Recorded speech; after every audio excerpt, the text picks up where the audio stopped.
حضرت عیسیٰ علیہ السلام کا معجزہ بیان کیا جاتا ہے کہ بنی اسرائیل میں ایک شخص تھا جس کی بیوی نہایت حسین تھی، جس پر وہ اسرائیلی فریفتہ تھا۔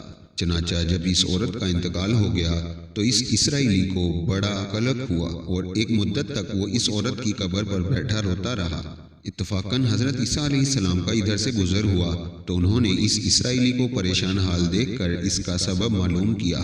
جب اسرائیلی نے اپنا واقعہ بیان کیا تو حضرت عیسیٰ علیہ السلام نے دریافت فرمایا، کیا تو چاہتا ہے کہ میں اس کو تیرے لیے زندہ کر دوں؟ اس نے عرض کیا کہ ہاں حضور، یہی میں چاہتا ہوں۔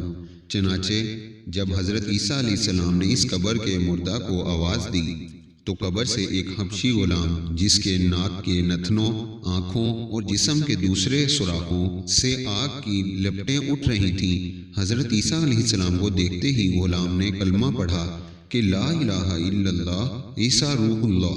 اسرائیلی نے یہ دیکھ کر عرض کیا، حضور مجھ سے غلطی ہو گئی، میری بیوی کی قبر تو دوسری ہے۔ یہ سن کر حضرت عیسیٰ علیہ السلام نے حبشی کو حکم دیا کہ تم اپنی قبر میں واپس ہو جاؤ۔ چنانچہ وہ مردہ ہو کر گر گیا اور اس کی قبر کو مٹی سے چھپا دیا گیا۔ پھر حضرت عیسیٰ علیہ السلام نے اس دوسری قبر کی جانب توجہ فرمائی اور حکم دیا کہ اے صاحب قبر، اللہ کے حکم سے زندہ ہو جا۔ چنانچہ قبر پھٹی اور اس سے ایک عورت سر سے گرد جھاڑتی ہوئی باہر آ گئی، جس کو دیکھ کر اسرائیلی بولا کہ یا روح اللہ، میری بیوی یہی ہے۔ اور حضرت عیسیٰ علیہ السلام کے حکم سے وہ اسرائیلی اپنی بیوی کو ہمراہ لے کر واپس ہونے لگا، مگر عرصہ سے جاگا ہوا تھا، اس لیے اس پر نیند کا غلبہ ہو گیا اور اس نے بیوی سے کہا کہ تیری قبر پر گریہ زاری اور بیداری نے مجھے ہلاک کر دیا ہے، اس لیے میں چاہتا ہوں کہ کچھ دیر آرام کر لوں۔ بیوی کہنے لگی کہ ہاں، آپ آرام کر لیجئے۔ چنانچہ وہ اسرائیلی بیوی کے زانوں پر سر رکھ کر سو گیا۔ اتنے میں ایک گھوڑے پر سوار ایک شہزادے کا ادھر سے گزر ہوا جو اپنے زمانے کا یکتا حسین تھا، جس کو دیکھ کر شہزادی از خود فریفتہ ہو گئی اور اس کا دل قابو میں نہ رہا۔ اس نے شوہر کا سر زانوں سے نیچے رکھا اور فرط محبت و غلبہ و عشق سے مجبور ہو کر شہزادے کے سامنے جا کھڑی ہوئی۔ ادھر جیسے ہی شہزادے کی نظر اس پر پڑی، وہ بھی اس کو دیکھ کر اس پر فریفتہ ہو گیا اور عورت کی خواہش پر اس کو اپنے گھوڑے پر بٹھا کر لے گیا۔ چنانچہ اس کے شوہر نے بیدار ہو کر جب اپنی بیوی کو نہ پایا تو نہایت پریشان ہوا اور اس کے ملنے کی تدبیر سوچنے لگا۔ سوچتے سوچتے آخر اس کے نشان قدم پر چل کر اپنی بیوی کو تلاش کر لیا، جو شہزادے کے پاس پہنچ چکی تھی۔ اس کو دیکھ کر اسرائیلی نے شہزادے سے عرض کیا کہ یہ میری بیوی ہے، آپ اس کو چھوڑ دیجئے۔ ابھی شہزادہ کچھ کہنے بھی نہ پایا تھا کہ اس عورت نے کہا، میں تیری بیوی نہیں بلکہ شہزادے کی لونڈی ہوں۔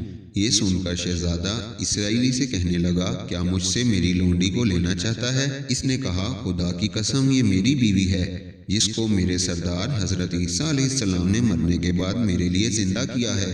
ابھی یہ گفتگو ہو رہی تھی کہ اتفاقاً حضرت عیسیٰ علیہ السلام بھی وہاں تشریف لے آئے، جن کو دیکھ کر اسرائیلی کہنے لگا، یا روح اللہ، کیا یہ میری وہ بیوی نہیں ہے جس کو آپ نے میرے لیے زندہ کیا ہے؟